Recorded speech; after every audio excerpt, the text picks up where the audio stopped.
MP diary में आज हम चर्चा करेंगे मध्य प्रदेश में बीजेपी के उस पावरफुल विधायक की जो अपने बयानों को लेकर सुर्खियों में होते हैं, लेकिन उनके खिलाफ पार्टी कोई बड़ा एक्शन ले नहीं पाती।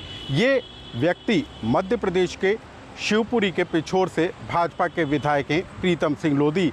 प्रीतम सिंह लोधी इन दिनों इस बात को लेकर चर्चा में हैं कि उन्होंने मध्य प्रदेश कैडर के आईपीएस अफसर पिछोर के एसडीओपी आयुष झाकड़ को धमकाने का काम किया।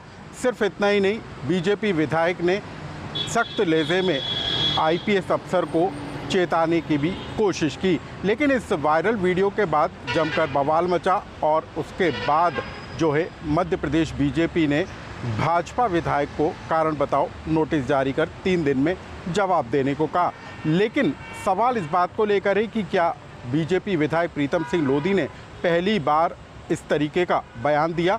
इससे पहले भी भाजपा विधायक ब्राह्मणों को लेकर टिप्पणी कर चुके हैं और उसके बाद पार्टी ने उन्हें 6 साल के लिए निष्कासित कर दिया था, लेकिन उनकी पार्टी में वापसी हो गई। आखिर कौन है ये बीजेपी का विधायक प्रीतम सिंह लोधी जिसके आगे भाजपा संगठन भी कमज़ोर साबित होता हुआ नज़र आता है, और प्रीतम सिंह लोधी की मजबूत पकड़ और वजह क्या है, आज इस पूरी कहानी को हम विस्तार के साथ समझाएंगे। नमस्कार, मैं हूं अनुराग श्रीवास्तव और आप देख रहे हैं लोकमत हिंदी।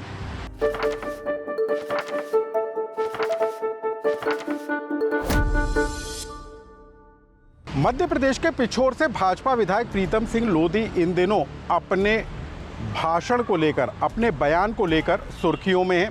दरअसल बीते दिनों शिवपुरी के पिछोर में बीजेपी विधायक प्रीतम सिंह लोधी के बेटे दिनेश लोधी ने अपनी तेज रफ्तार थार कार से कुछ लोगों को रौंद डाला था और इसके एवज में पिछोर के एसडीओपी आयुष झाकड़ ने बीजेपी विधायक के बेटे पर एक्शन ले लिया था। उनके खिलाफ मामला दर्ज हो गया था, गाड़ी जब्त कर ली गई थी और हूटर को भी जब्त कर लिया गया था।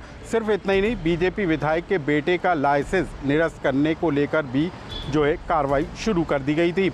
लेकिन इस पूरे मामले को लेकर जो बीजेपी विधायक प्रीतम सिंह लोधी हैं वो भड़कते हुए नजर आए और उन्होंने एक के बाद एक मीडिया को दिए गए बयान में एसडीओपी आयुष झाकड़ को धमकाने का काम कर दिया।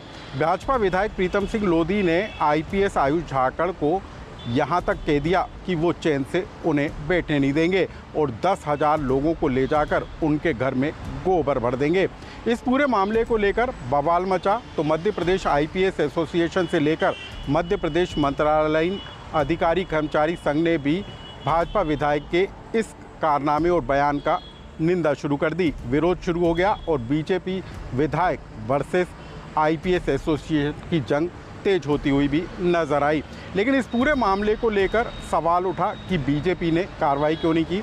जब इस पूरे मामले ने तूल पकड़ा तो मामला दिल्ली तक पहुंचा और उसके बाद मध्य प्रदेश बीजेपी इकाई ने भाजपा विधायक प्रीतम सिंह लोधी को नोटिस जारी करते हुए 3 दिन के अंदर जवाब देने को कहा। सवाल इस बात को लेकर उठा कि क्या प्रीतम सिंह लोधी के खिलाफ कार्रवाई होगी। अब हम आपको बता दें कि प्रीतम सिंह लोधी इससे पहले भी कई बार विवादित बयान दे चुके हैं।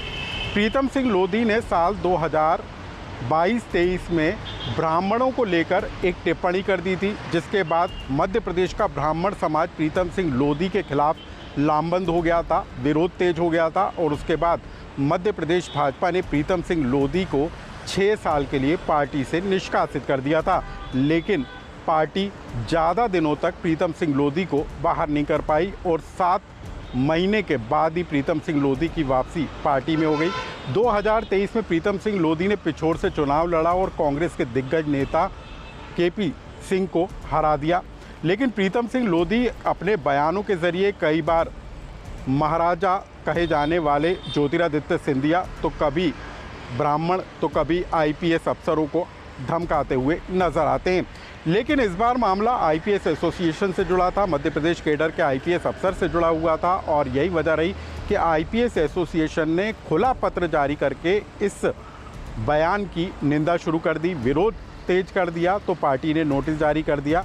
लेकिन अब आप जान लीजिए कि प्रीतम सिंह लोधी पर कार्रवाई होती क्यों नहीं है।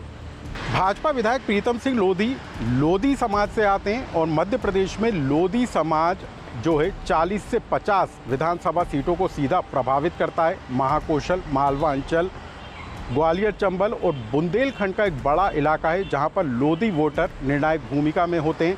और जो प्रीतम लोधी हैं वो लोधी समाज से आते हैं, उमा भारती के करीबी माने जाते हैं और यही वजह मानी जा रही है कि पार्टी लोधी समाज को नाराज़ नहीं करना चाहती और इसी वजह से प्रीतम सिंह लोधी के खिलाफ कोई बड़ा एक्शन लेती हुई पार्टी नज़र नहीं आ रही है। अब हम आपको बता दें कि मध्य प्रदेश में लोधी समाज ओबीसी वर्ग से आता है, यानी कि भाजपा लोधी समाज के साथ ही ओबीसी वर्ग को नाराज़ नहीं करना चाहती और यही वजह है कि प्रीतम सिंह लोधी बीजेपी के लिए ज़रूरी नहीं बल्कि मजबूरी बनते हुए नज़र आ रहे हैं। अब जान लीजिए कि हालिया बयान के बाद भी प्रीतम सिंह लोधी के खिलाफ पार्टी ने कोई बड़ा एक्शन क्यों नहीं लिया। दरअसल मध्य प्रदेश में राज्यसभा की 3 से 4 सीटें खाली होने वाली हैं और बीजेपी कांग्रेस के अंदर सेंध लगाने की कोशिश में है और पार्टी अपने किसी भी एक सदस्य को खोना नहीं चाहती है। हालांकि हम आपको बता दें कि प्रीतम सिंह लोधी के बहाने अब कांग्रेस पार्टी बीजेपी पर हमलावर नज़र जरूर आ रही है, लेकिन बीजेपी प्रीतम सिंह लोधी को लेकर किसी भी तरह का जोखिम उठाने को तैयार नज़र नहीं आ रही है। अब इन तस्वीरों को देख लीजिए। बीते कुछ दिनों से प्रीतम सिंह लोधी के बयान मीडिया में सुर्खियां बन रहे थे। प्रीतम सिंह लोधी के बयानों को लेकर सोशल मीडिया पर जमकर सवाल भी उठाए जा रहे थे, विरोध किया जा रहा था।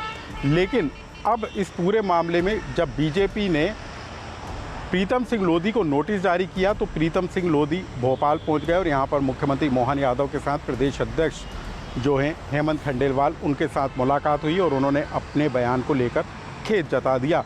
तो क्या अब प्रीतम सिंह लोधी का चैप्टर क्लोज हो गया? प्रीतम सिंह लोधी के दिए गए बयान और उसके बाद मचा हंगामे का दी एंड हो गया? ये तमाम तरह के सवाल उठते हुए नज़र आ रहे हैं। लेकिन जिस तरीके से प्रीतम सिंह लोधी को लेकर भाजपा ने नरम रुख अख्तियार किया वो इस बात की तरफ इशारा करता हुआ नज़र आ रहा है कि बीजेपी के लिए प्रीतम सिंह लोधी के साथ ही उससे जुड़ा एक बड़ा वोट बैंक जरूरी है और यही वजह है कि बीजेपी ने सीधे तौर पर प्रीतम सिंह लोधी के खिलाफ कोई बड़ी कार्रवाई नहीं की। इस खबर से जुड़ा यदि आपका कोई सुझाव या कमेंट्स हो तो हमें कमेंट्स बॉक्स में लिखकर जरूर बताएं।